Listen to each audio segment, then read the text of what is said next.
Principle number 1. Be independent of the good opinion of others. There are many well-meaning people in our lives who have ideas about what we should or shouldn't be doing. Relatives tend to be specialists in this area. If we let them guide us with advice that isn't congruent with our inner calling, we'll suffer the anguish, the slings and arrows, if you will, of an uninspired life. Each of us can feel what we're being called to be. When we pay attention, we can hear our own impatient voices coaxing us to pay attention and complete the assignments we brought with us from the world of spirit. But when we allow the opinions and dictates of others to determine what we're doing or what we're going to be, we lose sight of our objective to live an inspired life. We need to determine for ourselves exactly how much we've allowed others to decide issues such as what we do, where we live, with whom we live, and even how we're treated. We must know that absolutely no one else truly knows and feels what we're here to accomplish. So we must give ourselves permission to hear our inner guidance and ignore the pressure from others. Principle number 2. Be willing to accept the disapproval of others. Logically following the previous principle, this one notes that we're going to incur the disfavor of many people when we follow our inclinations to be in spirit and live the life we came here to live. This isn't a selfish or cynical attitude. When we begin to follow our ultimate calling, there will be a lot of resistance. In fact, the purpose of the slings and arrows sent our way is to get us to change our mind and be reasonable, which translates to, do it my way.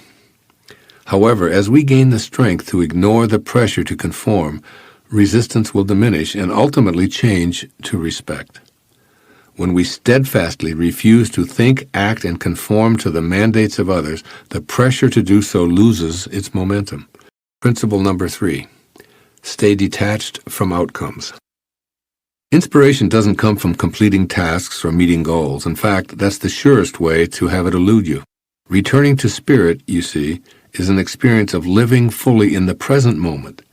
Our purpose in life isn't to arrive at a destination where we find inspiration, just as the purpose of dancing isn't to end up at a particular spot on the dance floor. The purpose of dancing and of life is to enjoy every moment and every step, regardless of where we are when the music stops. Yoga Master Sri Swami Sivananda offered the only worthwhile goal I know of when he said that the goal of life is God realization. Now here's a goal that I can live with. After all, this allows me to live in spirit every moment of my life, while simultaneously thinking ahead to the next God-realized moment and the next. As the great Indian sage Ramana Maharshi once remarked, there is no goal to be reached. There is nothing to be attained. You are the self. You exist always. Now this to me is real inspiration. Principle number 4. Know that we need nothing. No things to be inspired. We came into this world of boundaries from a formless energy field of spirit. We arrived here with no thing, no things. We'll make our exit with no things, nothing.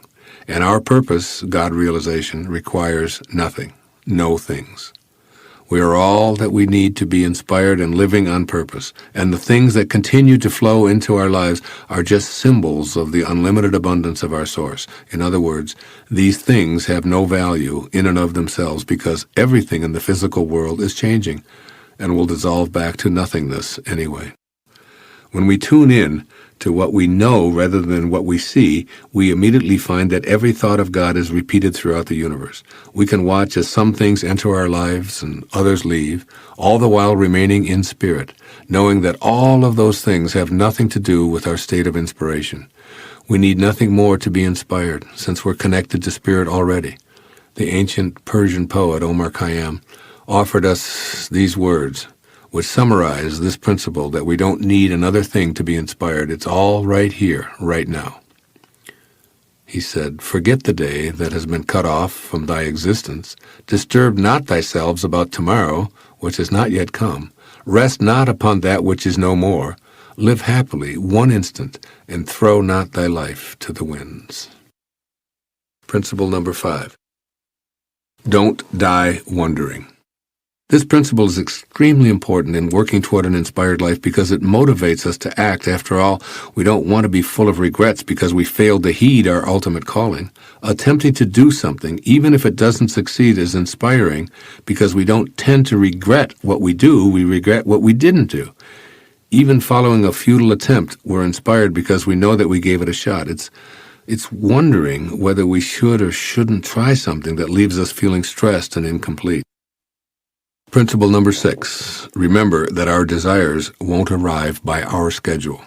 There's an ancient aphorism that goes, if you really want to make God laugh, tell God your plans. In essence, this means that all we desire will arrive in our life when and only when we're aligned vibrationally with the energy of our source. Our ego won't be consulted or get to determine the schedule. Creation reveals its secrets when it's good and ready. Our job is to take the focus off of the when and put it on being connected to our originating spirit. Our job is to stop challenging and demanding responses from God and instead be more like God. Our job is to understand and accept that all of the things that show up in our life, which we often find contradictory or troublesome, are there because we've attracted them. And we need to have these obstacles in order to clear an opening for our true spirit purpose to emerge.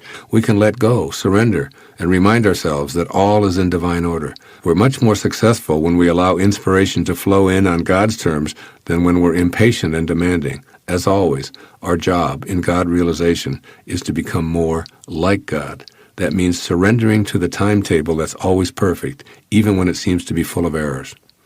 Keep these 6 principles handy and access them anytime you find yourself lacking inspiration. Remember, too, that we're called to this world of inspiration, which beckons us to let go and let God.